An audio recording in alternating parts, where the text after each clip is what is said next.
네, 경향신문 장원보 기자입니다. 저는 검찰 개혁 좀 여쭤보고 싶은데요. 그러게 그 얘기를 왜 안 하나 그랬어요. 네, 그래서 기다렸습니다.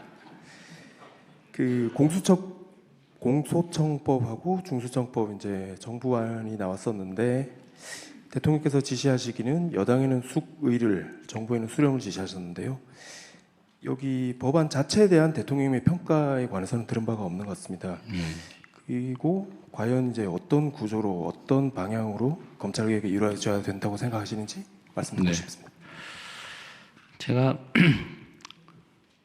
인사 문제도 검찰 인사는 뭘 그리 어렵습니까? 또 각종 개혁 조치도 검찰이 관계된 건 뭘 그리 복잡하고 어려운지 모르겠어요. 이게 다 업보죠, 업보.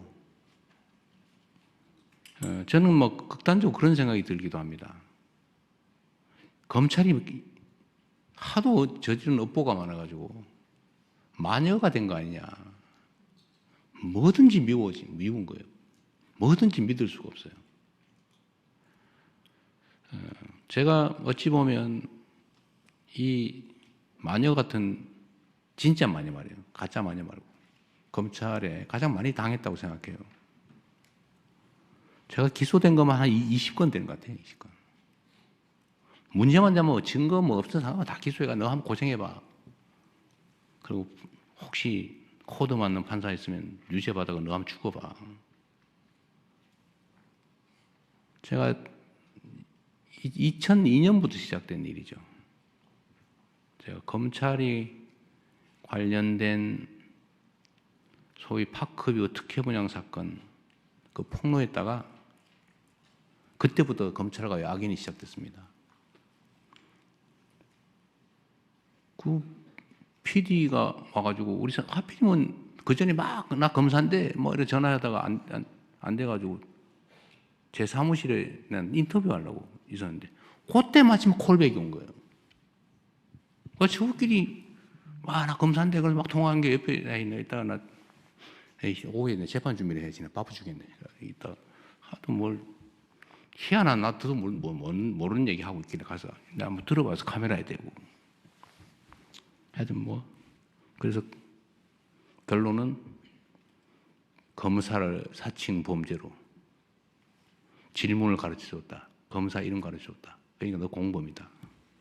그때가 시작이었어요. 저를 잡는 게 목표였죠.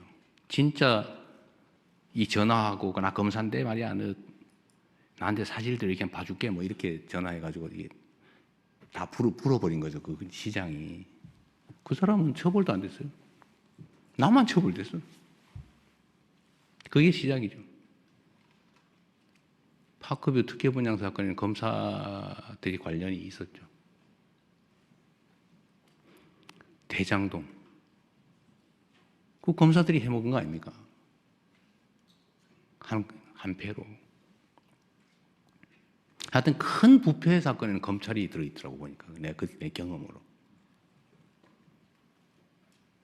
그래서 그 악연 이후로 뭐 건수만 되면 기소돼가지고 다행히 이 법원에서 제가 무죄 받은 것도 참 많아요. 그 살아남아서 여기까지 왔죠.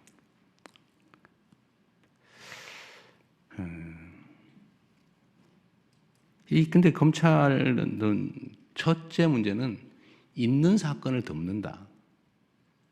그래서 그 얘기했죠. 사건을 덮어서 돈을 벌고 사건을 만들어서 성공한다.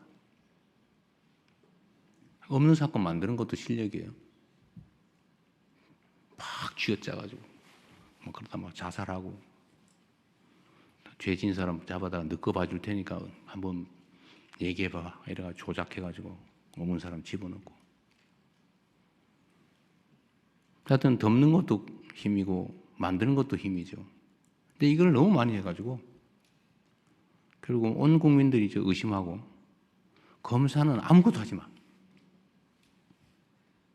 지금 그렇게 된 겁니다. 제가 권력이라고 하는 건 부패나 남용의 가능성이 얼마든지 있기 때문에 그래서 삼권 분립도 하는 거예요. 한 사람이 다 권력 가지고 위험하잖아요. 견제와 균형을 이루어야 된다. 권력은 언제든지 부패하기 때문에, 남용되기 때문에. 그래서 남용의 여지를 줄여야 된다.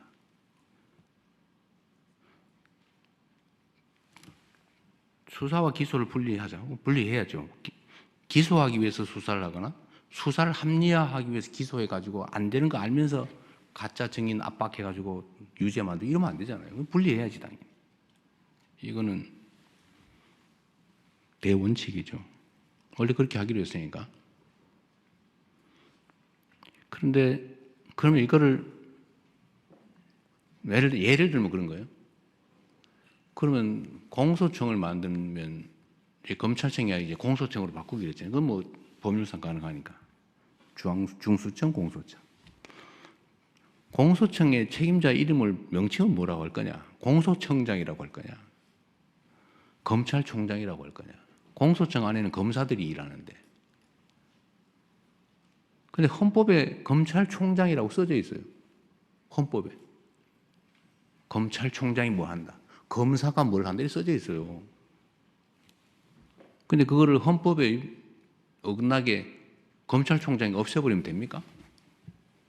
그런데 검찰 안 돼. 검찰자 쓰지 마. 공소청장이라 해야 돼.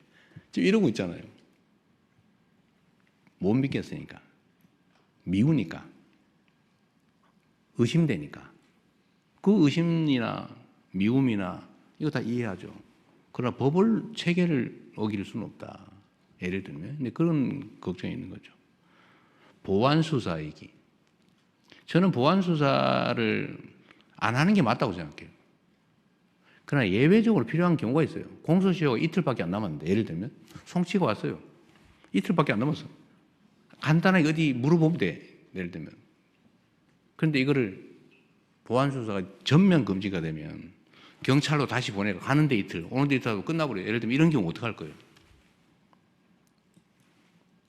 간단하게 확인하면 될 일을. 그런 경우에 남용의 가능성을 봉쇄하고 없애고 아주 예외적인 경우에 남용의 여지가 없게 안전장치를 만든 다음에 그런 거 정도는 해주는 게 실제로 국가 업무를 효율적으로 처리하는 길이기도 하잖아요. 이 검찰개혁의 핵심은 검찰한테 권력을 뺏는 게 목표가 아니에요. 그건 수단과 과정이죠. 진짜 최종 목표는 국민들의 권리 구제예요. 국민들의 인권 보호, 국민들의 권리 구제. 억울한 범죄 피해자가 구제받을 수 있게 가해자를 처벌을 제대로 하는 거. 그거 해야죠. 그거 중요한 얘기잖아요. 억울한 피의자가 없는 죄 뒤집어 쓰거나 지은 죄 이상으로 가혹하게 대가를 치르지 않게 하는 거. 인권보호. 이거 중요하잖아요. 이게 목표지. 누군가의 권력을, 조직의 권력을 뺏는 게 목표가 아니란 말이에요. 그건 수단과 과정이죠. 근데 이게 용서가 안 되는 분들이 있어요. 이해해요. 이때까지 저지른 일이 있으니까. 여하튼 요만큼만 여지가 생기면 악용을 해가 나쁜 짓을 하니까. 의심이 정당화됐죠. 그러니까 이걸 봉쇄해야죠. 그거 동의해요. 그럼 어떻게 할 거냐? 그럼 어떻게 예외를 만들고 예외에 대한 안전장치를 어떻게 만들까를 막 지금 고민을 하고 이번에는 의제가 아니에요. 이번에 공소청, 중수청 그거는 나중에 더 연구해야 된다. 이거는 그래서 미정 상태예요. 그래서 이건 내가 보니 법안을 안 냈는데 이게 지금 의제가 돼 있어요. 마치 정부는 보안 수사권을 주려고 하는 것처럼 단정을 하고 분명히 주려고 할 거야. 이재명이가 배신했어. 지지철에 이러고 있어요. 뭐 다 그러는 건 아니에요. 일부. 근데 이것도 뭐 틀린 얘기는 또 아니에요. 포기한다고 딱 깔끔하게 하면 좋은데 거기서 생긴 문제는 어떻게 할 거냐. 더 검토해야 된다. 이번에는 아니다. 이번에는 조직 체계만 하자. 근데 이게 지금 전면에 올라와 있어요. 이거 가지고 막 다투고 있어요. 이게 문제예요. 어려운 거죠. 이거 업보예요, 업보. 누구의 잘못도 아닙니다. 검찰의 잘못이에요. 근데 검찰도 이러면 생각해 보세요. 한 명이 아니에요. 그 2,000명이 넘는 검사가 있는데 그 중에 이런 나쁜 짓 한 검사 몇 명이나 됩니까? 한 10% 될까요? 누가 그러는데 200명 뭐 그렇게 얘기했잖아요. 오염된 권력을 남용하는, 또 남용할 생각을 가진 것으로 의심되는. 나머지 1,800명은 또는 최소 1,000명 이상, 절반가량은 내가 보기에는 내가 검사로서 정말 억울한 사람 없게 국민의 인권을 보호하고 나쁜 놈 처벌하고 내가 평생을 여기 이런 사람이 있단 말이에요. 그 사람 다 그런 건 아니잖아요. 모두 그런 건 아니다. 그래서 이런 걸 다 고려해야 되는 게 이제 정부의 입장이죠. 저는 이 세부적인 내용을 다 물론 다 제가 검토하진 않아요. 그럼 물론 보고는 봤지요. 이렇게 얘기하고 있습니다. 그래요. 정부에다 맡겨놨으니까 얘기를 하고 정부안이 최종안이 될 수도 없잖아요. 입법은 국회가 하고 분명히 논쟁이 막 벌어질 텐데 그렇다고 해서 그 논쟁이 두려워서 그냥 검사의 모든 권력을 완전하게 뺏는 방식으로 그렇게 해놓으면 나중에 책임은 어떻게 질 건데요? 정치는 그래도 되죠. 정치가 자기 주장 막 하면 됩니다. 그러나 행정은 그러면 안 되죠. 책임이 더 크죠. 그래서 이 검찰개혁의 최종 목표는 인권보호와 피해자 보호에 있다. 법과 질서를 정의롭게 지키는 데 있다. 이게 여기에 가장 합당한 길이 뭐냐?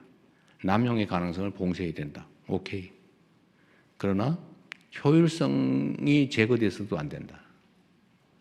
그게 뭐냐? 머리 아프죠? 어떻게 알아 그걸? 시뮬레이션을 엄청나게 해봐야 돼요. 모든 남용의 가능성을 다 검토를 해가지고 다 봉쇄해야지. 의심스러우니까. 과거에 그랬으니까. 그래서 그런 면에서 당이 해라, 당이. 당도 집권 세력의 중요 부분이잖아요. 정부도 마음대로 하면 안 되고, 그래서 수기하자. 시간을 충분히 갖고.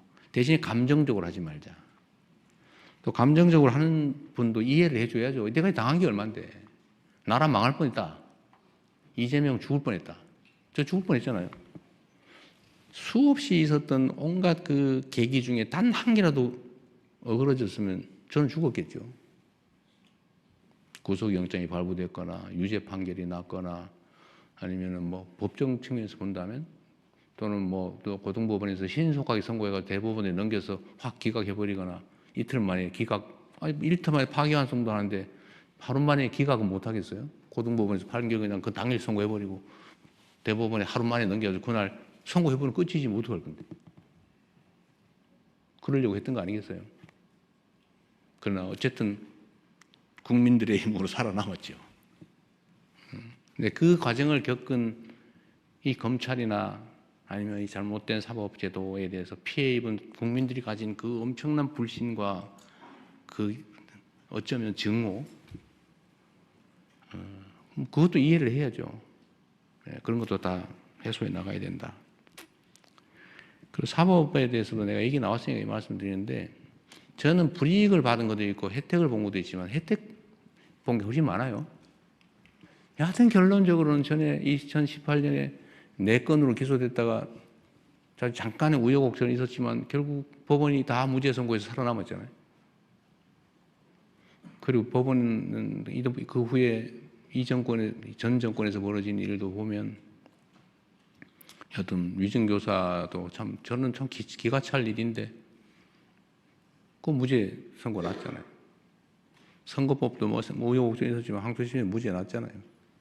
구속영장도 분명히 100% 구속될 거라고 봤는데 기각돼서 살아났잖아요. 그게 이제 법원의 집단지성과 시스템이겠죠.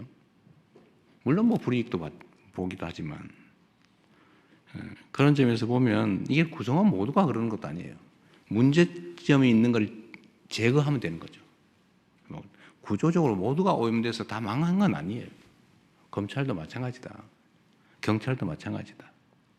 라는 생각을 좀 해주시면 좋겠어요. 이게 제가 오늘 이 얘기를 해가지고 또 막 갑론을박에다가 이재명 못 믿겠다 등등 있을 수 있어요. 그러나 분명한 거는 이거는 완벽한 완성된 안도 아니고 정부도 그냥 그 위원회가 어쨌든 있는데 거기서 반대하는 사람도 있고 찬성하는 사람도 있고 실무자들도 마찬가지고 갑론을박하다가 안으로 낸 거예요. 안으로. 그래서 당과 논의하고 여기서도 아마 의견이 하나로 탁 몰리지는 않을 겁니다.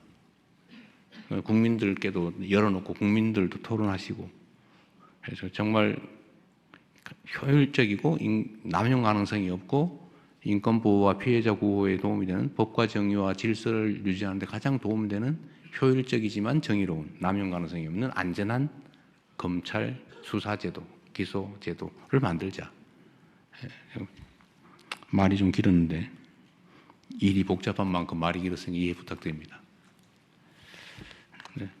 어쨌든 당에서 또 국회에서 정부가 또 국민들께서 함께 토론하고 그 결과를 또 전문가들이 검증하고 뭐 그렇게 10월까지는 또 여유가 있으니까 너무 급하게 서둘러가 취하지 말고 충분히 의논하시면 좋겠습니다.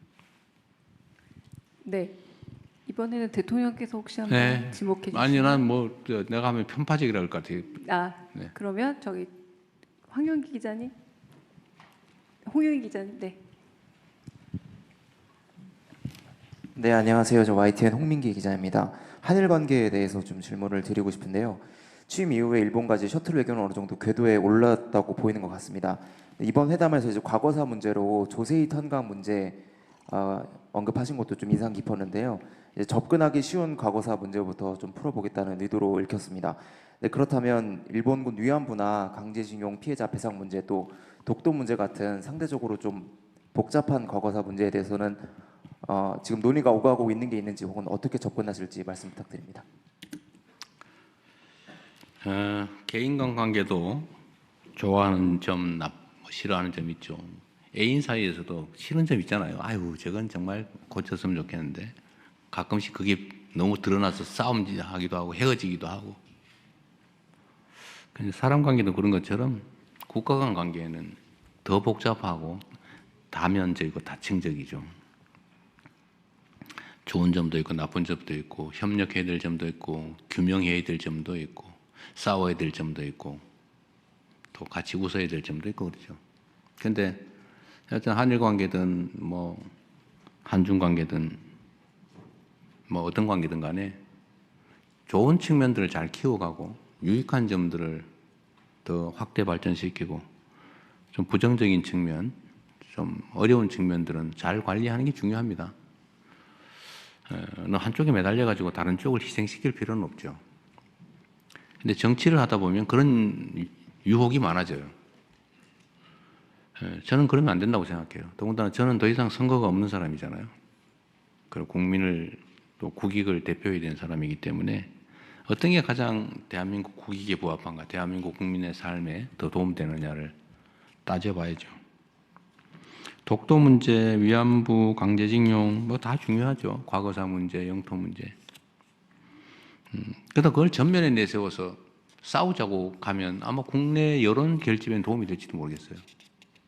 그러나 그게 궁극적으로는 국익에 더 도움되지는 않는다. 플러스 마이너스를 종합적으로 해봤을 때 하나씩 그리고 또 국제관계라고 하는 것도 일방적이지 않잖아요. 우리 마음대로 할 수 있는 게 없어요. 그러면은 상대가 용인할 만한 또 수용할 수 있는 문제를 조금씩 해결해 가는 게 좋죠. 부정적인 문제를 해결하는 데 있어서도 실현 가능한 또 점진적인 방안을 찾아보면 좋겠다. 그래서 그렇게 접근하고 또 우리가 협력화해야 될 긍정적 부분이 많습니다. 그 부분을 최대한 키워야죠. 제가 계속 경제 문제, 저는 원래 약간 가치지향적인 사람인 건 맞는데 지금은 경제 상황이 너무 안 좋아요. 국민들의 삶이 너무 어려워서 일단 경제 상황을 개선하는데 민생 개선에 주력해야 되겠다는 생각이 들고 이 외교 문제가 민생 개선에 경제 상황 개선에 크게 도움이 되기 때문에 또 한일 협력, 경제 협력, 교류 협력 여기에 좀 주력하려고 합니다. 어디에 더 비중을 두냐는 문제겠죠. 그러다가 포기하지는 않을 겁니다. 양고의 최저선도 있죠. 뭐 그런 것들 우리가 미리 부각할 필요는 없겠다. 그러나 포기하지는 않는다. 그렇게 말씀드리고 마치겠습니다. 네. 네, 또 질문 받겠습니다. 거의 모든 분들이 지금. 근데 왜 손이 갈수록 늘어나요? 네, 갈수록 늘어나고 있습니다. 평소에 우리 대변인께서 충분히 설명 안 해서 그런 거 아니에요? 네, 제가 더 열심히 하겠습니다. 네, 저기 뒤에 연합뉴스 황영 기자님. 예, 기회 주셔서 감사합니다. 연합뉴스 황윤기 기자입니다. 저는 코스피 지수에 관해 여쭤보려고 하는데요. 코스피 지수가 어제 4,900선을 돌파해서 5,000을 목전에 두고 있습니다. 대단한 성과이지만 상승폭이 첨단 기술 위주의 일부 종목에 집중되고 펀더멘털의 뚜렷한 개선이 없어서 다시 급격한 하락을 우려하는 목소리도 있습니다. 대통령께서는 취임 후에 지금의 코스피 상승을 어떻게 평가하고 계신지, 그리고 한국 경제가 이 정도 수준의 코스피를 계속 유지할 수 있을 것으로 분석하고 계신지 여쭙습니다. 특정 섹터 또는 특정 종목 중심으로 오른 거 아니냐. 그러니까 급격하게 내릴 수 있지 않냐. 약간 논리 무슨 것 같아요? 즉 대부분의 종목은 오르지 않았다. 그럼 떨어질 일도 없겠죠. 그게 문제이긴 해요. 모두가 다 오르면 좋죠. 근데 주식시장은 본질적으로 모두가 다 오를 수 없어요. 개선되는 업종도 있는 것이고 개선되지 못하는 업종도 있는 것이고 저평가된 종목도 있고 고평가된 종목도 있죠. 주식시장은 세상 만사만큼이나 다종다양하죠. 안 오르는 것보다는 오르는 게 낫죠. 오르는 데는 또 오르는 이유가 있기 때문에, 또 내리는 데는 내리는 이유가 있기 때문에 이게 급격하게 뭐 그렇게 쉽게 막 지 마음대로 왔다 갔다 하진 않아요. 그게 간단한 게 아닙니다. 그리 쉬우면은 과거에 왜 3,000포인트도 못 넘어가지고 이렇게 고생했겠어요? 넘긴 넘었군요. 저는 코스피 지수가 앞으로 어떻게 될 거다라는 걸 예측할 수는 없어요. 저도 모르죠. 전문가들도 못 맞히던데. 그러나 기본적인 얘기는 할 수 있어요. 제가 선거 전에 드렸던 말씀 그대로입니다. 대한민국은 저평가되어 있다. 객관적 지표상 명확하다 그거는. 보통 한 절반에 가깝게 저평가되어 있다고 얘기했죠. 지표도 그래요. 예를 들면 뭐 핵심적인 지표가 주가 순자산 지수 PBR이라고 그러나요? 누가 PBR, PER 잘못 말했다가 엄청 혼나고 있던데. 뭐 그럴 수도 있지 그거를. 저도 가끔 헷갈리는데.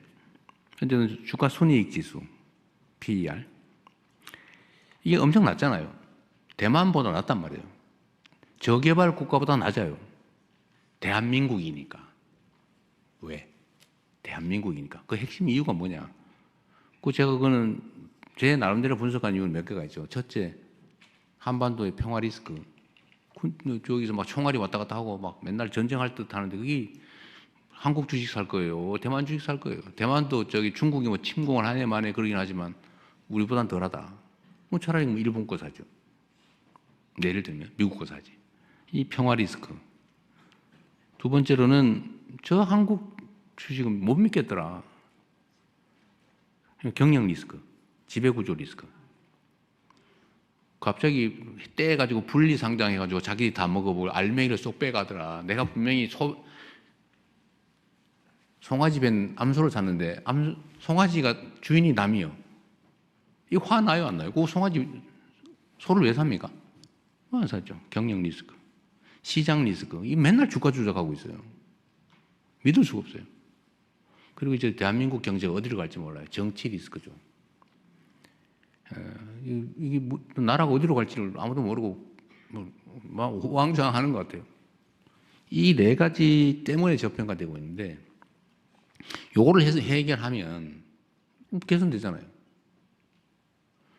그런데 제가 그래서 선거 전에 말씀드렸잖아요. 그냥 정권이 바뀌는 것만으로 3,000원 넘어갈 거다. 왜냐하면 이 중에 정치 리스크가 해결될 거거든요. 그리고 혹시 평화 리스크가 그것도 뭐 전쟁하자고 그러고 막 무인기 띄우고 무슨 전투 헬기 막 국경선에 막 왔다 갔다 떼지어 왔다 갔다 하고 막 이거 안 할 거 아니에요. 그다음 지배 구조는 고칠 가능성이 있는데 주가 조작은 혹시 규제될 수도 있는데 이런 기대만으로 3,000 넘어갈 거다. 3,000 넘잖아요. 대신에 이 네 가지를 지금부터 집중적으로 정부가 하지 않습니까? 진짜 주가 조작하면 집안 망한다는 걸 확실히 제가 보여줄 거예요. 근데 그냥 주가 조작하는 사람 정신 차리라니까요. 우량주 장기 보유하세요. 그 정신에. 그러니까 이거 없어진다. 경영 지배 리스크 그거 없애야죠. 공정하게 한 주를 가진 주주나 100주를 가진 주주나 한 주에 대해서는 똑같이 취급한다. 이거 확실하게 보여주면 매수가 늘어나겠죠. 지금 하고 있잖아요. 법도 바꾸고 제도도 바꾸고 평화 리스크 지금 무슨 저자세니 뭐 이런 소리 많이 하던데 그럼 고자세를 한 방 뜰까요? 북한하고? 그 바보 같은 그것도 신문 사설이라고 그런 걸 쓰고 있어요. 예? 고자세를 한 판 붙어줘 그냥? 그럼 경제 망하는 거예요. 누구 말대로 가장이 뭐 성질 없어서 그냥 직장 열심히 꾸벅꾸벅 다닙니까? 다 삶에 도움이 되니까 참을 건 참고 또 설득하고 다독거리면서 이렇게 평화적인 정책을 취해 나가면 이것도 앞으로 계속 될 거니까요. 이런 리스크가 줄어들잖아요. 똑같이 평가만 돼도 여러분이 계산해 보세요. 근데 그 숫자를 말하기는 좀 그래서 제가 4천 얘기를 했던 거예요. 근데 5천 얘기는 솔직히 아니고 5천을 바라보는. 근데 5천을 넘게 생겼어요 지금. 근데 거기는 요인이 있죠. 우리가 예측 못했던 게 있어요. 인공지능과 반도체 분야에 예측 못한 정도의 화랑이죠. 그건 예측 못했던 거예요. 근데 그 부분이 집중적으로 지금 영향을 미치지 않습니까? 그래서 5천을 넘어가네 만에 그러고 있는데 오늘 아까 보니까 떨어졌던데 많이 안 떨어지더라고 보니까. 소위 말해서 대기 매수세가 엄청 있다는 거 아니에요. 어제 밤 분위기로는 확 떨어졌어야죠. 그죠? 어제 미국장이나 국제 정세에 비춰보면 대폭락을 했어야 되거든요. 지금 얼마 떨어졌는지 모르겠는데. 하여튼 그게 우리 장의 지금 현재 상황이죠. 그리고 저는 이게 주가를 뭐 인위적으로 부양하는 게 아니고 정상화가 중요하다고 본 게 제가 그때도 선거 전에도 말씀드렸던 건데 국민의 재산을 늘리는 겁니다. 국가의 부를 늘리는 거예요. 대한민국 기업이라는 이유로 똑같은 기업이 왜 싸구려 취급을 당합니까? 아니, 똑같은 금 한돈 반지인데 이재명이가 가진 거는 2만 원이고 저분이 가진 거는 5만 원 또는 저분이 가진 건 80만 원이에요. 왜? 말이 안 되잖아요. 가난하잖아요. 제 가격 받아야지. 내가 가지고 있는 반지가 한 돈짜리인데 이거 80만 원짜리야 라고 평가받으면 내 재산이 수십 배 늘어난 거 아닙니까? 근데 이게 왜곡되어 있었단 말이에요. 이거 정상화 중요하잖아요. 이게 정상을 찾아가는 중이라고 저는 생각해요. 정상을 찾아가는 중. 그리고 이제 혹시 대폭락이 오지 않을 그건 저도 모르죠. 그러나 뭐 투자는 신중하게 자기 판단하에 해야죠. 제가 전에도 말씀드렸지만 제가 첫 주식 투자를 본의 아니게 소형 작전주를 샀다가 대성공을 하는 바람에 간이 부어가지고 그 다음에 마구 소형 주를 마구 샀다가 IMF를 맞아서 어떻게 됐겠어요? 그때 제가 풋 옵션 거래까지 했었어요. 선물을 넘어서서 선물도 하고 풋 옵션까지. 근데 IMF를 맞았으니 어떻게 됐겠습니까? 풋 옵션을 팔았는데 1,000원, 2,000원 벌겠다고?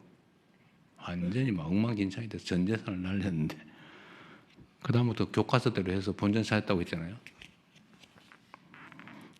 하여튼 주식 투자는 각자가 알아서 잘 해야 되는 일이다. 아무도 책임져 주지 않는다. 정상화는 꼭 필요하고요. 정상화 과정 중에 있다. 네. 떨어질 거 얘기 물어보지 마세요. 네. 대통령님 지금까지 15개 질문 소화하셨고요. 예상된 시간에서 짧게 몇 가지 더 하셔야 되고. 무려 44분이 지났다는 거 한 번 더 알려드리고. 네. 이분들이 안 바쁘신 것 같아요. 네, 조금 더 제가 조금 조율은 해보겠습니다. 보셔가지고 다양하게. 네, 여기 박준영 기자님. 제가 이름을 다 얼굴은 좀 알 것 같은데 이름을 몰라가지고 내가. 안녕하십니까 대통령님. 저 데일리 한국의 박준영입니다. 질문 기회 주셔서 감사합니다. 네. 저는 대규모 개인정보 유출 사태가 발생했던 쿠팡에 대해서 질문드리고 싶습니다.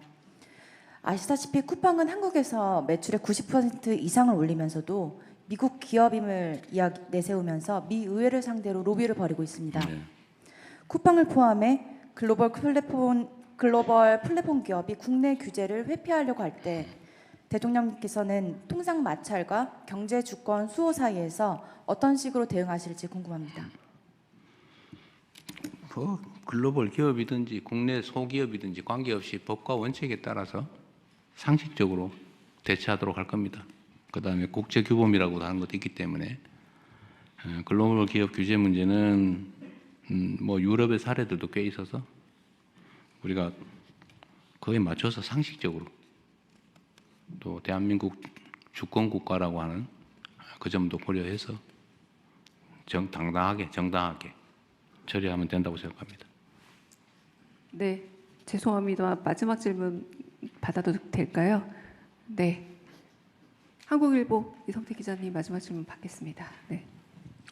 예, 대통령님 안녕하십니까? 저 한국일보 이성택이라고 합니다.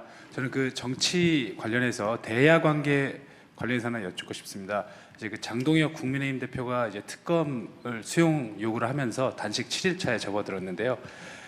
그리고 또 한편으로 요구하는 것이 1대1 대통령님과 단독 회담을 좀 요구를 하고 있습니다. 이런 정국을 대통령님께서 좀 어떻게 풀어가실 생각인지 하나가 궁금하고 그 장동혁 대표의 그 1대1 만남 제안에 응하실 생각이 있는지 궁금합니다. 뭐 소통과 대화는 중요하죠. 뭐 야당 대표도 당연히 필요하면 만나는데 필요하고 유용할 때 만나야 되겠죠. 전에 봤더니 제가 하지도 않은 말 지어내가지고 정쟁을 유발하는 수단으로 쓰는 분들도 계시더군요. 뭐 그러더라도 계속 만나기는 해야 될 것 같고 지금은 여야 간 대화가 우선인 것 같습니다. 뭐든지 제가 다 개별 정당과 다 이렇게 직접 소위 말하는 직접 대화, 직거래를 하면 여야 관계나 여의도 국회에는 어떻게 되겠어요? 충분히 대화하고 거기서 좀 더 추가의 뭐 돌파구가 필요하거나 또는 대통령의 정치적 결단이 필요하거나 이러면 그때 만나는 게 맞다고 생각합니다. 네. 네. 좀 더 하세요. 내가 짧게 하겠네. 제가 짧게 얘기하면 될 것 같아요. 네. 여기 뒷부, 여기 앞에 성함이 누구인데 기억이 안 나. 한 번에 무슨 말씀인지 한번 해보십시오. 저한테 좀 사각지대라서 네, 죄송합니다. 네. 중앙일보 배우에서 중앙일보예요? 네네 저한테 딱 사각지대였습니다. 그러게. 네네. 예, 중앙일보 우현석 기자입니다. 그 어제 국무회의에서 그 원전 얘기 한번 원전 네. 얘기하셔서 그 지금 에너지 고속도로가 호남에서 이제 송전탑 이슈 때문에 어려움이 좀 있는데 네. 원전도 결국 송전탑 이슈 같은 게 또 있을 그럴 수밖에 수 있죠. 없잖아요. 그런데 이제 그걸 여론조사 국민 여론 말씀하시면서 약간 신규 원전에 좀 열어놓으신 것처럼 느껴지는데 좀 어떻게 고민하고 계신지 부탁드립니다. 네. 저는 원전 문제가 너무 정치 의제화됐다는 생각을 합니다. 필요하면 안전성 문제를 포함해서 뭐 검토할 수 있는 거죠. 근데 이게 마치 그 이념 전쟁의 도구처럼 이렇게 인식되는 게 바람직하지 않다는 생각입니다. 그리고 최근에 이제 국제 추세나 또는 에너지의 미래 이런 것들을 좀 고민을 해보면 엄청난 에너지 수요가 있는 건 사실인 것 같고 또 재생에너지의 간헐성 문제, 그러니까 낮에는 발전이 되는데 바람 불 때는 발전이 되는데 그럼 아닌 때는 아예 안 되고 이런 문제, 이런 문제에 대한 대응, 소위 기저전력을 어떻게 확보할 거냐 문제, 하여튼 이런 것들을 다 많이 고민을 해봐야 되겠다. 너무 이렇게 이념적으로 닫혀 있는 거 옳지 않겠다 그 생각을 해서 그냥 그런 원칙적인 말씀을 드린 겁니다. 그러니까 필요한지 안전한지 국민의 뜻은 어떠한지 이런 것들을 열어놓고 판단하자 그런 얘기였습니다. 더군다나 이제 국가계획도 이미 확정이 됐는데 이 국가정책의 안정성, 지속성이라고 하는 측면에서도 뭔가를 결정했는데 정권 바뀌었다고 마구 뒤집고 이러면 이게 예측 가능성이 떨어져서 경제 주체들의 그 경영 판단이나 이런 미래 예측에 좀 장애를 주는 측면이 있어요. 그래서 제가 아까 뭐 예를 들면 위안부 또는 뭐 그 강제징용, 강제동원 문제나 또는 뭐 이런 문제에 대한 기존의 합의가 그렇게 마음에 들지는 않는데 이 국가 간 합의라고 하는 것도 뭐 정권 바뀌었다고 막 뒤집고 이러면 국제적 신뢰에 문제가 있어서 좀 기본적으로 존중하지 않을 수 없다는 말씀을 드리는 거예요. 아마 이것 때문에 좀 불편하거나 좀 불만인 우리 국민들께서도 계실 겁니다. 특히 원칙적인 입장을 가지신 분들. 그래서 이 원전 문제도 좀 비슷한 측면이 있어서 그 점도 좀 고려는 해야 되겠다. 이미 정기 기본 계획에 넣어놨는데 그리고 국제적으로 보면 원전 수출이 중요한 저희 과제이기도 하잖아요. 시장도 엄청나게 사실 많이 늘어나고 있고 원전 시장이 뭐 그런 점들까지 좀 객관적으로 고려하자 그런 취지였습니다. 앞으로 뭐 어떻게 할지는 또 최종 결정은 남아 있으니까요. 좀 공론화도 거치고 의견 수렴도 하고 논쟁도 하고 좀 열어놓고 하자 그런 말씀이었습니다. 네. 외신에 한번 기회를 주시죠. 지방 혹시 그래요? TBC 황상현 기자님 먼저 하고 외신 그러세요? 기자에게 넘어가겠습니다. 네. 예, 질문 기회 주셔서 감사합니다. 대구 경북을 가신청권으로 하는 TBC 대구 방송의 황상현 기자입니다. 지금 올해 국정 방향이 지방에 방점을 두는 것 같아서 감사의 마음을 먼저 전합니다. 그런데 그 지역의 공공재인 지역 지상파 방송들이 많이 어렵습니다. 생존의 위협을 받고 있는데 이게 결국 지역민들의 피해로 돌아갈 수밖에 없습니다. 또 국회에서 예산이 통과됐는데도 그러니까 증액됐는데도 삭감된 경우도 있고요. 이에 대한 대통령님의 생각과 또 정책 방향을 듣고 싶습니다. 네, 뭐 어려운 문제죠. 그건 뭐 국회 예산 심의 과정은 저도 뭐 얘기는 들었는데 그게 뭔 말인지 잘 모르겠더라고요. 어쨌든 뭐 법 규정 체제상의 문제가 좀 있었다고 하는 것 같고 지역 언론뿐만이 아니라 이제 언론 진흥이라고 하는 거는 뭐 중요한 국가적 과제죠. 근데 언론은 이렇게 지원받고 존중받고 보호받는 핵심적 이유는 제대로 된 정보를 전달하고 또 비평 그다음에 권력 감시 활동을 객관적으로 해서 국가 시스템 유지 발전에 도움이 되니까 그러는 건데 또 한편으로 보면 언론이 권력화돼 가지고 중요한 정치 집단의 한 구성원인 것처럼 행동하는 경우도 꽤 많아요. 그리고 이제 요즘은 이제 소위 뉴미디어의 역할도 매우 커지고 있죠. 전통적 언론들의 역할도 결코 무시할 수 없는 부분이어서 언론 진흥은 지금도 계속 해야 될 국가 정책이긴 합니다. 근데 이 지역 지방 방송 지원은 어디 홍보수석이 거기 있어요? 어쨌든 준비를 하고 있다고 그러신 것 같아요. 예, 그렇습니다. 네, 뭐 세부적인 얘기 나중에 설명해 주시고요. 네. 안 하셔도 돼요. 네. 어쨌든 의견을 물어보는 거니까 지원의 필요성은 우리도 공감하고 실제 전에 국회에서 문제된 부분은 좀 해소하려고 지금 홍보수석실에서 준비하고 있습니다. 네. 네, 대통령 말씀처럼 네 저기 아까 앞쪽에 했으니까 뒤쪽에 회색 이 옷 입으신 네 맞습니다. 가운데 뒤 돌아보시는 남성분 아니요 저쪽 뒤 네 죄송합니다. 아니 저 뒤에 그 남성분 네 죄송합니다. 앞에 아까 기회를 드려서요 죄송합니다. 네. 질문 기회 주셔서 감사합니다. 일본 교도통신의 나가오 기자라고 합니다. 한일 관계 아까 질문 하나 나왔습니다만 추가로 하나 13일 날에 그 일본 나라에서 개최된 그 한일 정상회담에서 그 대통령께서 가장 큰 성과가 무엇이라고 생각하시는지 하나 여쭙고 싶고 그리고 그 타이밍에서 일본 정치 상황이 약간 그 준의원 국회 해산이 결정되는 타이밍과 겹치기도 했습니다. 그래서 대통령께서 지금 일본의 정치 상황을 어떻게 바라보고 계시는지 하고 앞으로 한일 관계를 안전적으로 유지하기 위해서 어떤 노력이 필요한지 어떻게 생각하시는지 좀 여쭙고 싶습니다. 네. 일본 정치의 상황은 그냥 잘 보고 있습니다.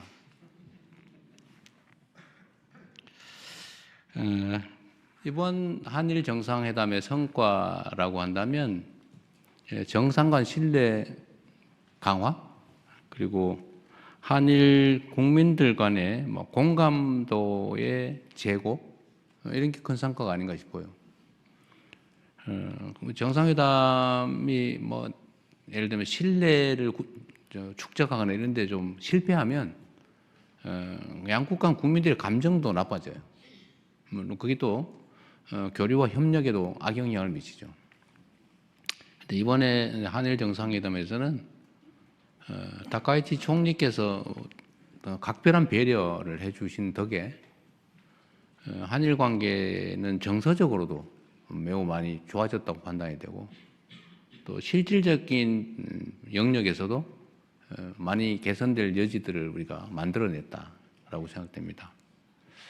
그리고 한일 모두 지역 균형 발전이 중요한 과제인데, 이번에 이제 나라라고 하는 그 지역에서 우리가 정상회담을 하면서 다음에는 가능하면 총리의 고향에서 했는 것처럼 이제 저의 고향 경북 안동에서 한번 해보자고 제가 말씀드렸는데, 총리께서도 좋은 의견이라고 하셔서 다른 객관적인 문제들이 좀 해결이 되면 다음 기회에는 빠른 시간 안에 안동에서 한번 모시고 싶습니다.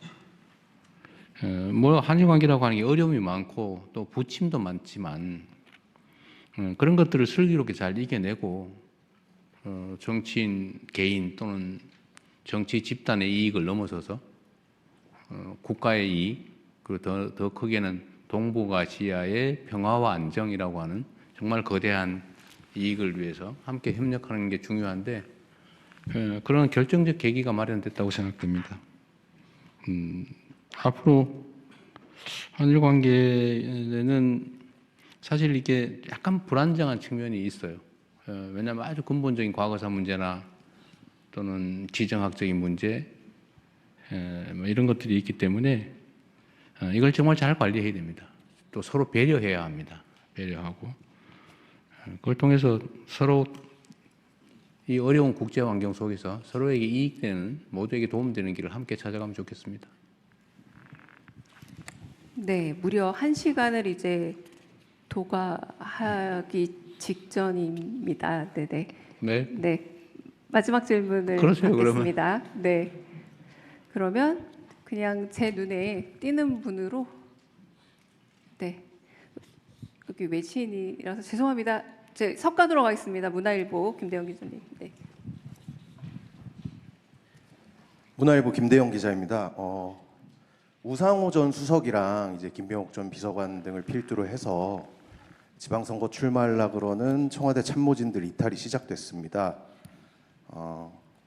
그 중에서도 사실 기자들도 그렇고 국민들도 그렇고 많이 관심을 가질 것 같은 부분이, 대전 충남이 이제 통합이 되면 여권 내에서 어떤 후보군이 나올 것이냐일 텐데, 제가 사실 30대인데 제 주변에 이제 대통령님 지지하는 친구들 얘기를 들어보면 그 친구들이 대통령님하고 여기 계신 강훈식 비서실장님의 사이를 서로 사랑하는 사이다, 이렇게 좀 표현을 하더라고요. 그래서 제가 질문 드릴 부분은 대통령실 참모진의 지방선거 출마가 대통령님의 국정 운영에 득이 된다고 생각하시는지, 그리고 사랑하니까 떠나 보내실 수 있는지, 이렇게 궁금합니다. 문화일보라 그랬죠.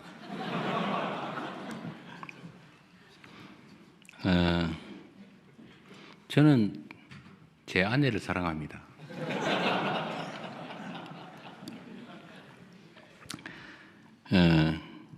그리고 우상호 등은 이탈을 한 게 아니고 자기 역할을 충분히 하고 또 자기 길을 찾아가는 것이죠. 우리가 무슨 꼭 같이 가야 되는, 떨어지면 안 되는 관계는 아니니까 이탈은 아닌 것 같아요. 그분도 그분의 삶이 있는 것이고, 또 정무수석으로서의 역할을 충분히 잘 했어요. 또 후임은 또 후임대로 자기 역할을 잘 하겠죠. 어떤 사람이 어떤 정치적 선택을 하는가 하는 것은 제가 이래라 저래라 할 수도 없고 또 한 가지는 전혀 예측 불능입니다. 알 수 없죠. 정치는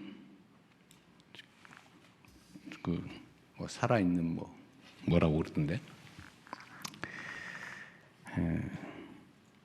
개구리처럼 어디로 뛸지 알 수 없다고.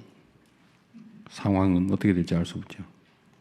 그냥 저로서는 지금 제가 맡은 역할을 열심히 할 거고 우리 참모들도 자기 역할을 그 자리에서는 뭐 마지막 순간까지 최선을 다해주기를 기대합니다. 근데 뭐 언제 사랑하는 사이로? 징그러. 아닙니다. 네. 네. 대통령님께서는 여사님을 모두를 사랑하죠. 사랑하신다는 우문의 현답을 주셨습니다. 네, 국민 여러분을 대신해서 국내외 언론 잠깐만요. 여러분들과 이거 네. 꼭 물어봐야 되겠다는 거 진짜 시간이 지연돼도 이건 꼭 물어봐야 네, 되겠다. 요거는 절실하다. 대통령께서 지목 한번 해주십시오. 아니 머리 많아요. 밤새려고 그러세요? 네. 저기 얼굴은 안 보이는데 흰 팔. 네, 뭔 말씀인지 한번. 네, 그렇게 안녕하세요. 절박한지 한번 들어보겠습니다. 네, 안녕하세요. 저는 신화일보 김가혜 기자라고 합니다. 대통령님 어제 그 국무회의에서 2차 종합특검법이 의결이 됐는데요. 이게 이제 최장 수사 기간이 170일이다 보니까 올해 그 6월, 3월 지방선거에 영향을 끼치지 않겠느냐는 우려의 목소리가 나오고 있습니다. 여기에 대한 대통령님 생각 궁금합니다. 감사합니다. 선거에는 봄바람조차도 영향을 미치죠. 바람이 세냐, 약하냐, 따뜻하냐, 춥냐, 비 오냐, 비 안 오냐, 모든 게 선거에 영향을 미칩니다. 그 특검은 뭐 거기에 영향을 미치는지 안 미치는지 잘 모르겠어요. 뭐 어떤 측면이든지 영향이 없을 수는 없겠죠. 그러나 특검을 안 하더라도 원래는 합동수사본부 또는 경찰의 수사팀들이 구성이 되어 있어서 수사를 하기 때문에 내가 보기엔 그게 특검이냐 아니냐는 별로 영향이 없지는 않겠지만 크지는 않을 것 같아요. 저는 그게 어떤 사람이든지 뭐 나하고 가깝든 멀든 그 점은 분명합니다. 부정부패는 청산하자. 저는 제 평생 부정한 돈을 받거나 부정한 돈을 쓰지 않고 정치적으로 나름 성공했기 때문에 저는 다른 분들 정치하는 분들한테도 그 점은 확실하게 말할 수 있어요. 대한민국 국민들의 민도는 돈으로 매수하거나 또는 부정한 뭐 이상한 걸 하지 않더라도 얼마든지 지지받을 수 있다. 그걸 보여줬다는 게 중요하다고 생각해요. 그리고 앞으로는 반드시 그렇게 가야 됩니다. 그런 점에서 뭐 저는 피와 가리지 않고 그게 뭐 특검이든 검찰이든 경찰이든 원칙대로 엄정하게 수사할 건 하고 진상은 가려서 책임은 엄정하게 물을 건 묻고 또 억울한 사람 생기지 않게 하자는 점은 다를 바가 없기 때문에 저는 특검이냐 아니면 일반 검찰 경찰이냐 큰 차이는 없을 것 같아요. 네. 그 진짜 억울해서 꼭 해야 되겠다 한번 해보세요. 자꾸 그러지 마. 뭐 이리 억울한 일을 많이 만들어가지고. 그러게요. 제가 대통령 이제 한 말씀이 번만 할게요. 너무 정보가 많아서요. 네네. 이번 남자분으로 네. 여기 누구신지 모르겠는데 노란 두 번째 줄에 뭐 이걸로 마지막으로 하고 네. 그리고 나중에 들어오겠습니다. 사적으로 한번 하시든지 하시죠. 네, 대통령 저는 작지만 정직한 언론 기자뉴스 이준희 기자입니다. 저는 어디요? 기자뉴스 이준희 기자입니다. 기자뉴스. 예. 저도 한 10수년 만에 처음 질문을 대통령께 드려가지고요. 감사드립니다. 제가 드리고 싶은 질문은 이 국가보안법 문제를 좀 질문 드리고자 하는데요. 어제 그 최근에 통역당 재건 사건 관련해서 언급도 하셨지만 그 억울한 피해자 특히 국법법 7조 관련해서는 이 고무 찬양 조항이 독소 조항으로 여전히 작용하는 부분이 있습니다. 그래서 이 국법법 개정이나 이 폐지에 관해서 대통령의 입장 있으시면 좀 부탁드립니다. 좀 천천히 생각해 보겠습니다. 네, 또 저기 유튜브 언론 있죠. 박형광 기자님. 네. 세 분 지금 추가로 좀 더 하기로 하지 않았어요? 그건 아직 저희가 하지 논의 않았어요? 중이고요. 지금 세 분이에요? 네, 지금 네. 세 분 계십니다. 우리 박형광 기자 한번. 얼마 전에 이분이 그 유명한 박형광 결혼을 기자고. 하셨습니다. 검소인도자 뉴스공장의 박형광 기자입니다. 결혼 축하합니다. 감사합니다. 오늘 기자회견 참석하려고 신혼여행 미루고 왔어서 그랬어요? 네, 질문 안 하면 안 억울할 했으면 뻔했습니다. 큰일 날 뻔했는데. 네. 네. 기회 주셔서 고맙습니다. 그 20대 국정 지지율에서 20대 국정 지지율이 70대보다 낮다라는 네. 여론조사가 계속 나오고 있습니다. 2030 세대의 정치 성향은 온라인 커뮤니티, 유튜브, 소셜 미디어 등을 통해서 형성되고 있다라는 분석도 계속 주를 이루고 있는데 이것이 그 온라인상의 어떤 가짜 뉴스가 배포되고 있는 것과 좀 상관관계가 있다라고 보입니다. 대통령께서는 정부 공식 발표보다는 좀 자극적인 정보의 영향을 많이 받는 청년들과 소통하기 위해서 좀 어떤 방안을 강구하고 계신지 궁금합니다. 민주당 그리고 저에 대한 지지율이 이제 20대 남자 그리고 이제 6, 70대 나이가 드신 분들한테서 상대적으로 낮은 건 사실이죠. 그 중에 이제 20대 그 중에서 특히 또 20대 남자 여기는 글쎄 저는 가짜 뉴스 때문이라고는 단정하지는 않습니다. 저는 그런 것 때문이라고 생각해요. 우리 사회의 이제 성장 발전이 이제 지체가 되면서 이제 기회 총량이 줄어들었고 청년 세대들의 그 사회 진입이 매우 어려워졌죠. 그리고 그 중에서도 상대적으로 이제 20대 남성들은 예를 들면 군복무라든지 또는 뭐 여러 영역에서 상대적으로 좀 불리한 상황에 처했다라고 생각을 하게 되는 것 같습니다. 그 점은 저는 타당성이 있다고 봐요. 그리고 더 심층적 조사에 의하면 20대들이 보수적이 된 건 아니고 개별 사안에 대한 판단들을 보면 여전히 진보적이라고 해요. 정책에 대한 선호도나 판단에 있어서는. 그러나 행동 자체는 지금 정권에 대해서 좀 반대되는 경향이 좀 많다. 근데 그거는 뭐 결국 그 정치나 아니면 우리의 책임이라고 생각해요. 기회가 많이 줄어들었고 기성 체제 또는 기득권에 대해서 저항감을 갖는 게 또 당연하잖아요. 그런데 자기들은 기회가 없는데 어쨌든 아마 20대들이 보기에는 민주당도 이재명도 상당한 기득권자 아니겠어요? 그리고 저항하는 뭔가 이렇게 불만이 있고 또 10대, 20대는 질풍노도의 시기이기도 하고요. 뭔가 해야 되는데 기회는 없고 너무 힘들고 화나고 또 암울하고 이런 것들이 이제 저항 행동으로 나올 수 있다고 생각해요. 그래서 저는 책임감을 많이 느낍니다. 그래서 제가 계속 성장이나 발전에 매달린 이유가 그거죠. 기회를 많이 만들어야 된다. 성장을 해야 기회가 많이 생긴다. 새롭게 생기는 기회들은 최대한 공평하게 나누자. 새로운 기회는. 이미 있는 것들을 나눌 수는 없어요. 그거는 혁명을 하지 않는 방법이 없습니다. 농지기에 가듯이 뺏을 수는 없잖아요. 그래서 20대 문제는 여전히 어려운데 하여튼 아까 말씀드렸던 것처럼 이제 우리 사회 방향도 이제 대대적으로 바꿔 나갈 텐데 바꿀 때 우리 청년 세대들한테 기회를 많이 줘야 되겠죠. 그래서 청년 창업에 대한 얘기를 많이 하는 거예요. 취업 중요하죠.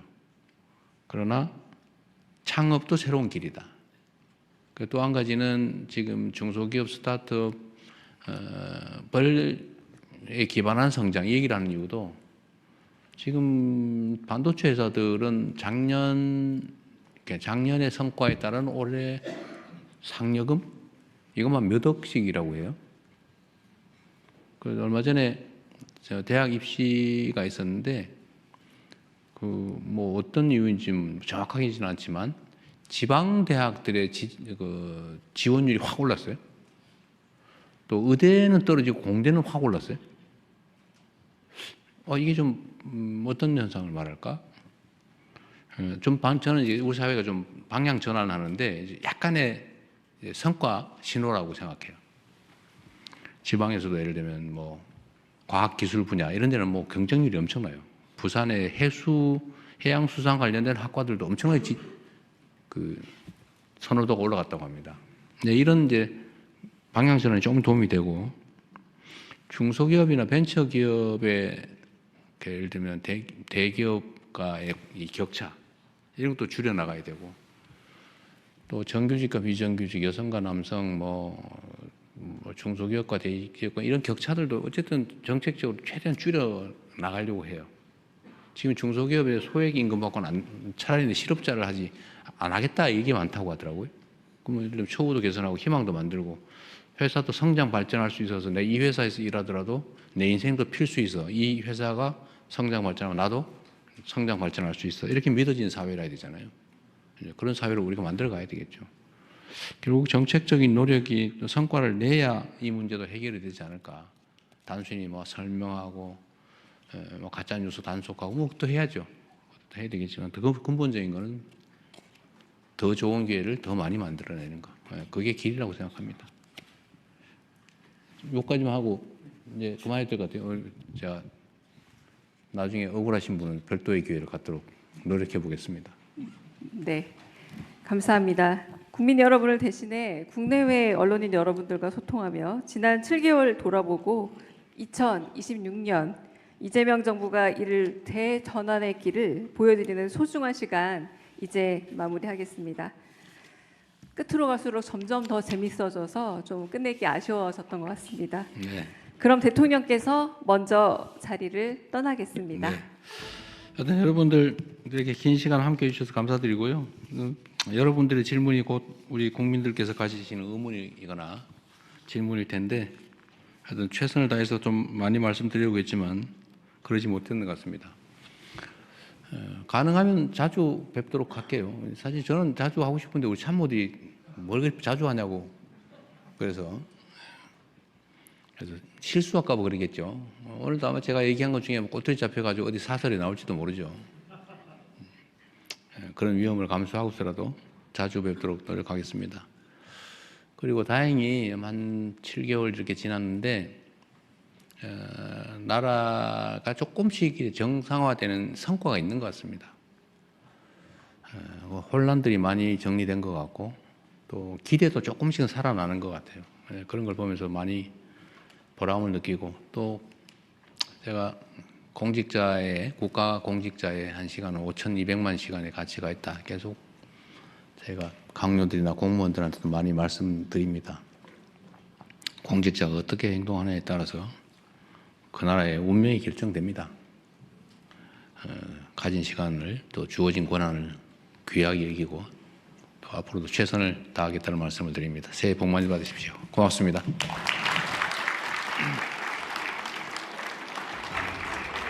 이쪽으로 대통령 이쪽으로.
네, 긴 시간 열정적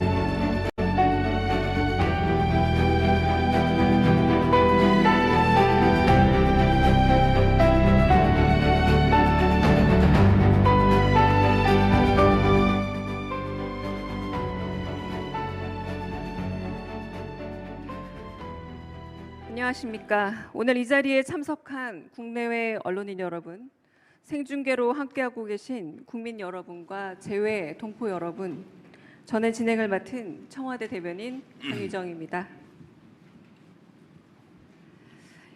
2026년 신년 기자회견의 슬로건은 함께 이루는 대전환, 모든 의리는 대도약입니다. 오늘 기자회견은 먼저 기획 영상을 함께 보고 이재명 대통령의 모두 발언과 질의응답 순으로 이어집니다. 질의응답은 민생, 경제, 정치, 외교, 안보, 사회문화, 기타 총 3가지 분야로 이어집니다. 질문 기회는 이재명 대통령의 지목과 사회자 지목으로 주어지며 영상 질의도 준비되어 있습니다. 더 많은 분들에게 기회를 드리기 위해서 되도록 질문은 하나씩만 해주기를 부탁드립니다. 그럼 회복의 시간을 넘어 대도약의 길로 나아가는 이재명 정부 대전환의 길 영상으로 함께 만나보겠습니다.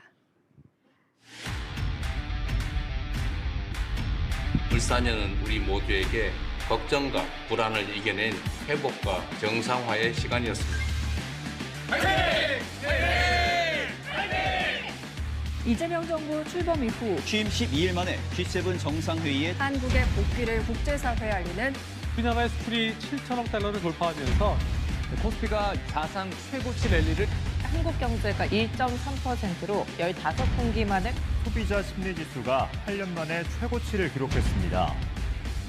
그러나 이제 겨우 출발선에 섰을 뿐입니다. 2026년이 대한민국 대도약의 원년으로 이제 실천과 행동의 시간입니다.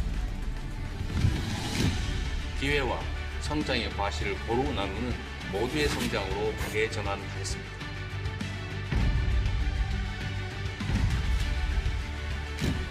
안전이 기본인 지속 가능한 성장으로 대전환하겠습니다.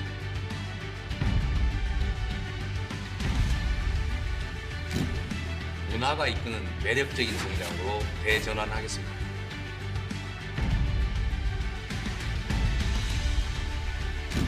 평화가 뒷받침하는 감정적인 성장으로 대전환하겠습니다.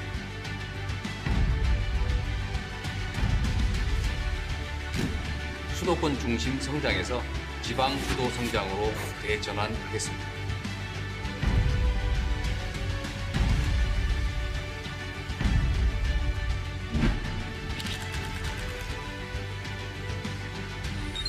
지난 7개월보다 앞으로의 4년 5개월이 더 기대되는 정부가 되겠습니다. 오직 국민만 믿고 뚜벅뚜벅 나아가겠습니다. 대한민국 대도약 결국 국민이 합니다.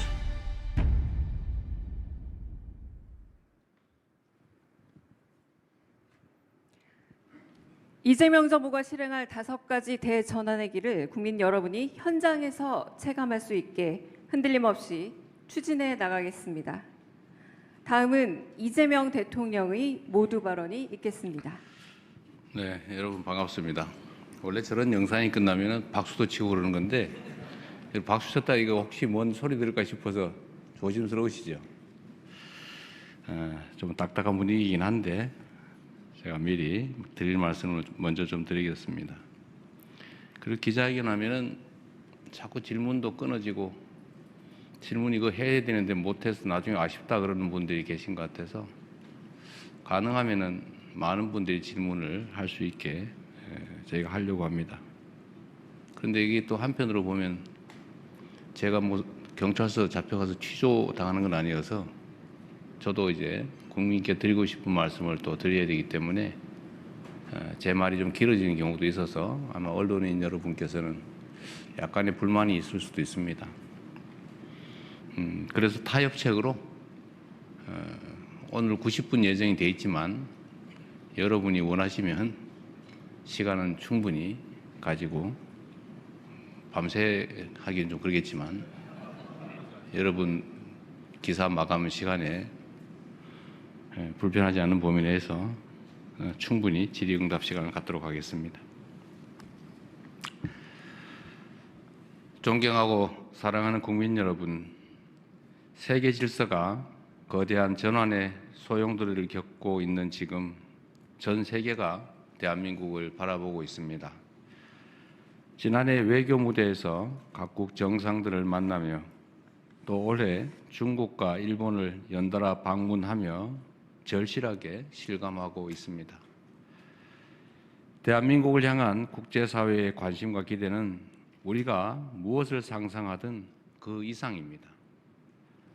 대한민국은 더 이상 열강에 둘러싸인 동방의 작은 나라도 앞선 나라의 정답을 뒤따라가는 후발주자도 아닙니다. 산업화와 민주화를 동시에 달성하며 원조받던 나라에서 원조하는 나라로 성장한 유일한 나라이자 불굴의 저력으로 민주주의의 빛나는 모범을 다시 세운 나라로서 발걸음 하나하나가 세계의 주목을 받는 나라가 되어가고 있습니다. 우리 대한민국은 유례없는 민주주의의 위기를 평화적으로 극복해냈고 민주주의 회복이 다시 경제 성장과 사회 발전을 견인하는 선순환의 길을 개척해 가고 있습니다. 한때 우리를 선도했던 많은 나라들이 과거의 성장을 이끈 성공의 공식에 안주하며 저성장의 함정에 다시 빠졌습니다. 저성장으로 기회가 줄어드니 경쟁은 전쟁이 되고 경쟁 탈락이 죽음인 사회가 또 극단주의를 낳아서 민주주의를 잠식합니다. 훼손된 민주주의가 다시 성장의 발목을 잡는 악순환이 반복됩니다. 이는 결코 다른 나라들만의 이야기가 아닙니다. 대한민국 역시 성공의 과거 공식에 매몰된다면 유사한 악순환의 굴레에 다시 빠져들 수 있습니다. 신년사를 통해 성장의 패러다임을 완전히 바꿔야 한다라고 말씀드린 이유가 바로 여기에 있습니다. 지방 주도 성장, 기회와 과실을 고루 나누는 모두의 성장, 안전에 기반한 지속 가능한 성장, 문화가 이끄는 매력적인 성장, 그리고 평화가 뒷받침하는 안정적 성장. 제가 말씀드렸던 이 5가지 대전환의 길은 대한민국을 대도약의 새로운 미래로 이끌 지름길이자 전 세계에 보여줄 성장과 도약의 새로운 모범이 될 것입니다. 그렇기에 성장 전략의 대전환이란 단지 지방을 위해서 떡 하나 더 주겠다라거나 중소벤처기업을 조금 더 많이 지원하겠다라는 정도의 뜻이 아닙니다.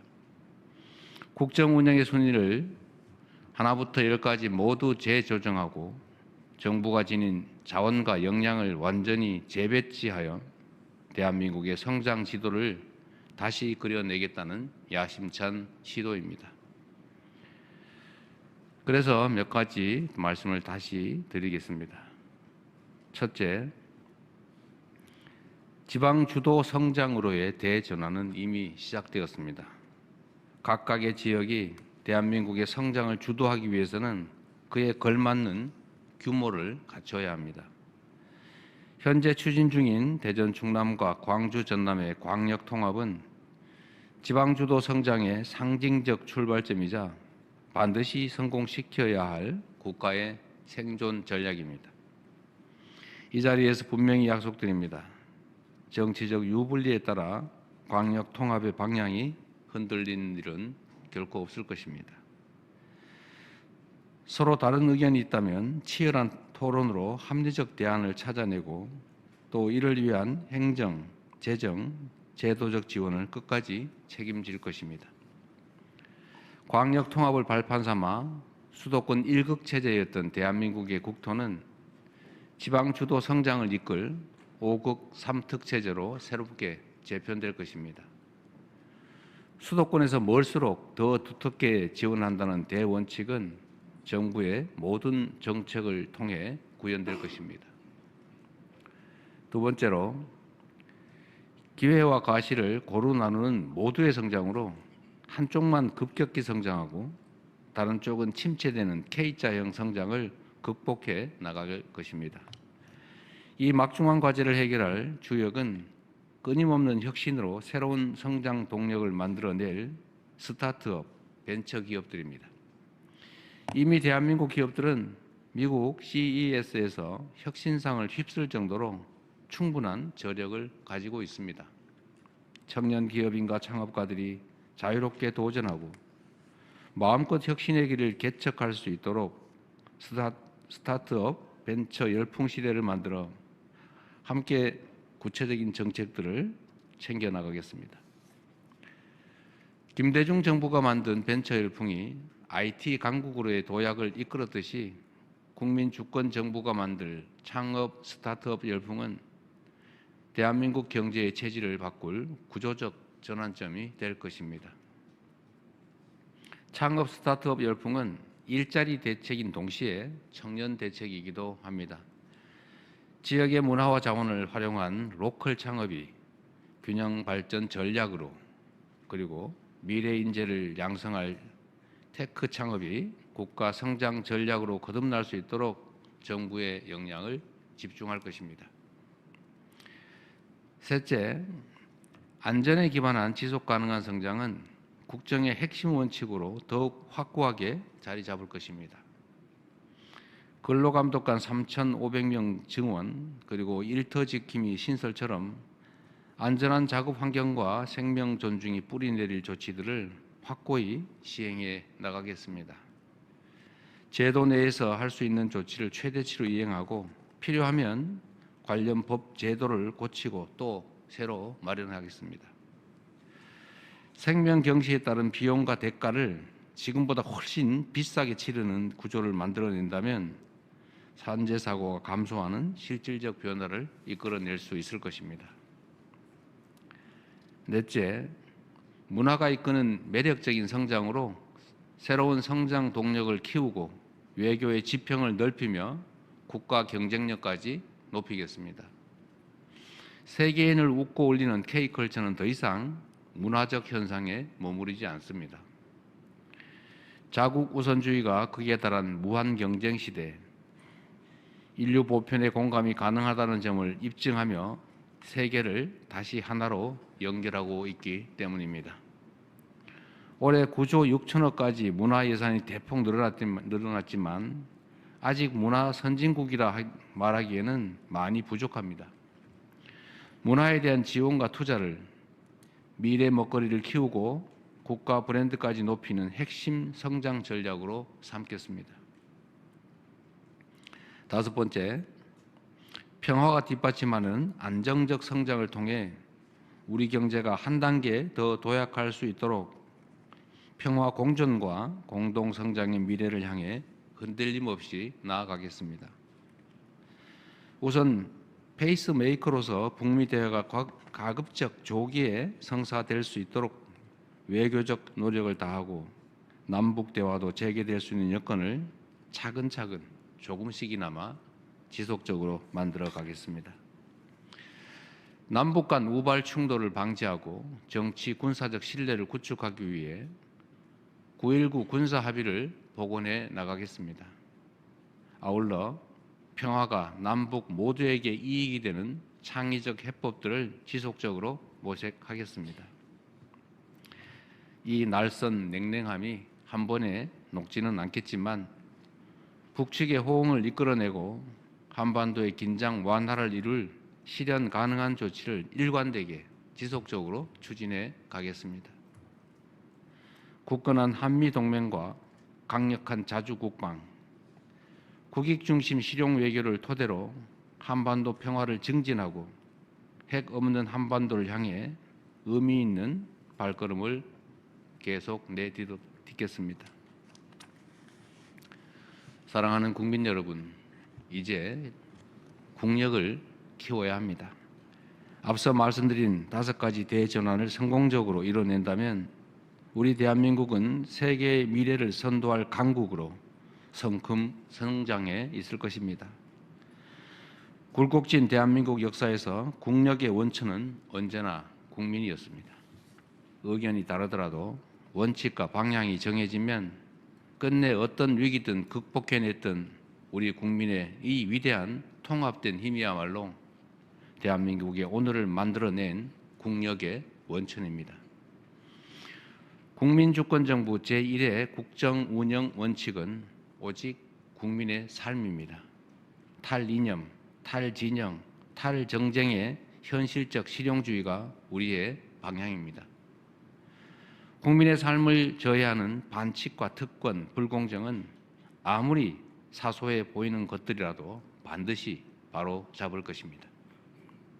같은 맥락에서 검찰 개혁 역시 확실하게 추진하겠습니다. 국민의 권한을 위임받은 권력기관이 국민을 위해 작동하지 않는 한 불공정과 특권, 반칙을 사로잡는 일은 요원합니다. 단박에 완성되는 개혁이란 없습니다. 국민의 권리를 두텁게 보호하고 혼란과 부작용을 최소화하기 위해 필요하다면 법과 제도를 계속 보완해 나가겠습니다. 그러나 이 과정이 개혁의 본질을 흐리는 방향이 되지는 않을 것입니다. 저항과 부담을 이유로 멈추거나 흔들리는 일도 결코 없을 것입니다. 개혁의 취지는 끝까지 지키고 개혁이 국민의 더 나은 삶으로 이어질 수 있도록 국민의 뜻을 따라 가장 책임 있는 해법을 끝까지 만들어내겠습니다. 자랑스러운 국민 여러분, 이제 대한민국의 시간입니다. 우리 앞에 놓인 결정적 순간을 대한민국 대도약의 출발점으로 만들 수 있도록 지난해보다 더 무거운 책임감으로 주어진 사명을 충실하게 이행하겠습니다. 감사합니다.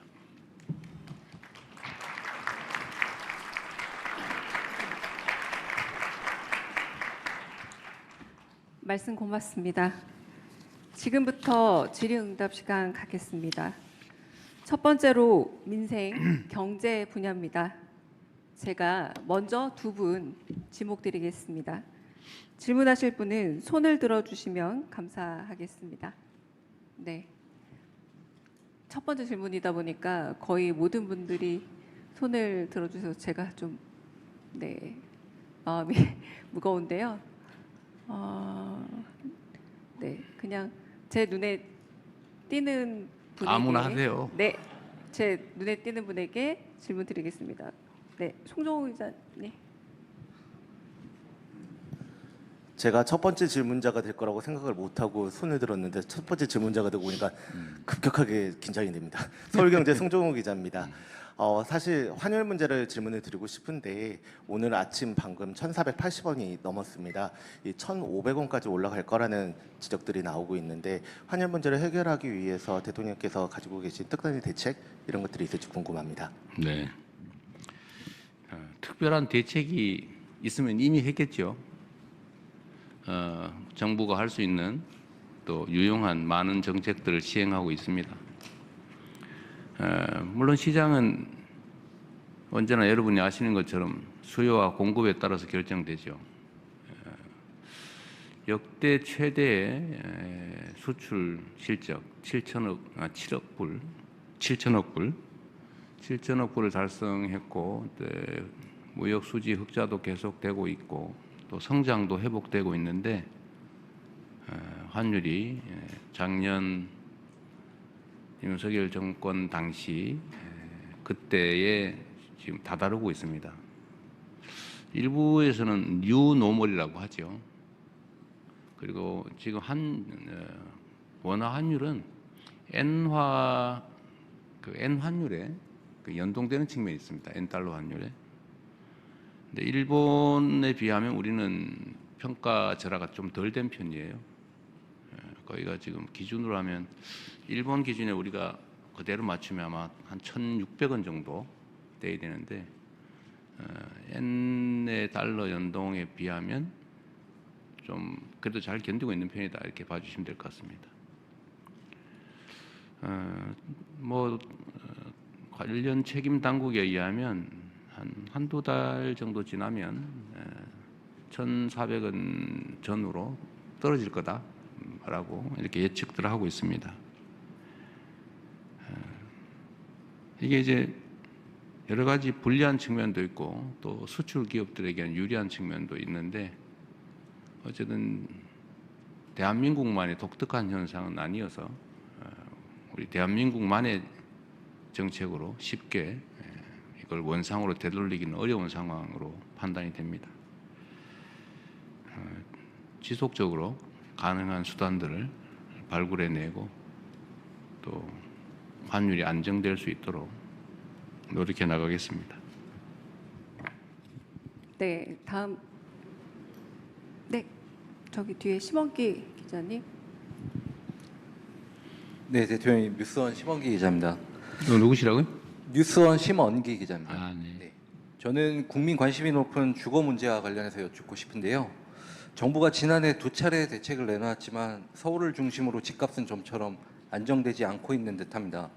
추가 공급 대책이 시급하다는 의견이 많고 정책실장께서는 최근 양도세 보유세를 언급하셔서 그 개편 가능성에도 국민들 관심이 높은데요.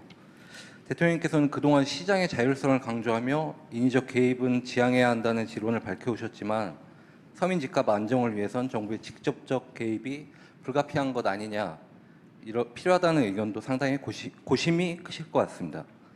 정부가 이른 시점 혹은 상반기 중에는 부동산 정책의 큰 그림을 제시할 준비를 하고 계신지, 양도세나 보유세 등 세제 전반 개편도 함께 추진할 계획이신지 등에 관해 말씀 주시면 감사하겠습니다.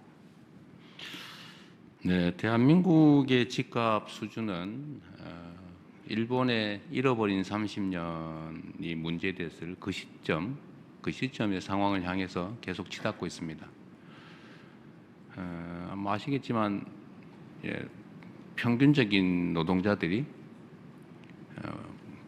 받는 월급을 한 푼도 안 쓰고 전부 적금할 경우에 그 지역에 집을 사는데 몇 년 걸리냐, 이런 지수가 있는 거 아마 잘 아실 겁니다. 대한민국이 아마 정확한 숫자는 아닌데 15년 동안 하나도 안 먹고 하나도 안 쓰고 다 모아야 겨우 평균적인 근로자가 평균적인 집을 살 수 있다, 막 그래 돼 있을 거예요. 엄청나게 집값이 높은 거예요. 여러 가지 요인들이 있겠죠. 대한민국은 투자 자산이 전부 부동산, 거의 대부분이 부동산 아닙니까? 이런 나라도 좀 드물죠. 그래서 수도권 집중도가 엄청나게 좀 높죠. 지금도 수도권으로 몰리고 있습니다. 그러니까 당연히 수요 공급의 균형이 무너지고 집값이 상승하게 되는 요인이 되는 것 같아요.